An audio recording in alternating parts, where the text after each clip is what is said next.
When human beings first showed up on this planet, there weren't very many of us. And we faced a hard life of meeting our basic needs. Chances are, early humans spent a good deal of time hungry, cold, and without shelter.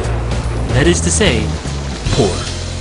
According to the World Bank, poverty is when people are deprived of well-being as a result of low income and aren't able to get the basic goods that they need for survival with dignity.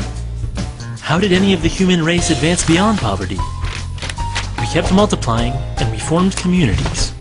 In communities, people stop spending all their time on simple survival, and are able to do things like divide up tasks, share resources, and pool their mental energies to come up with creative solutions to problems.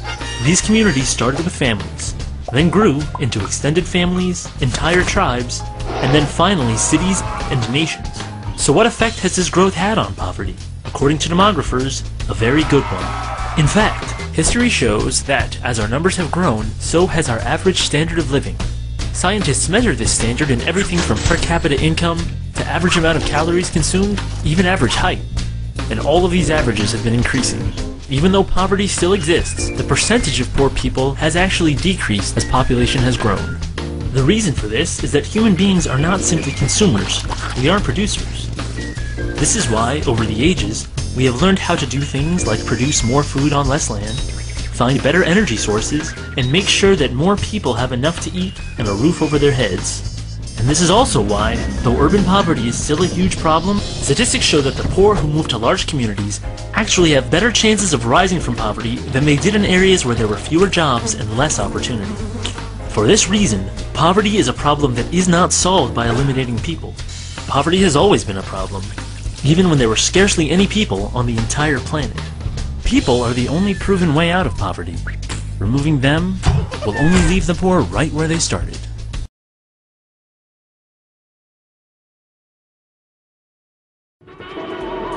At some point in the year 2011, the Earth will hold 7 billion people on its surface, more people than any point in recorded history.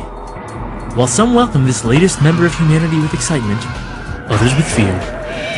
When people hear that we've been adding 1 billion people every 15 years, they imagine humanity's growth to look something like this.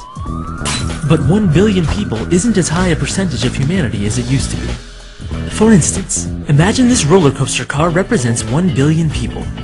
If we add another car, or 1 billion more people, our train has doubled in length. But if we want to double the train again, we can't just add one more train car. We'd have to add 2. Every time we make the train longer, one train car represents a smaller and smaller percentage of the train.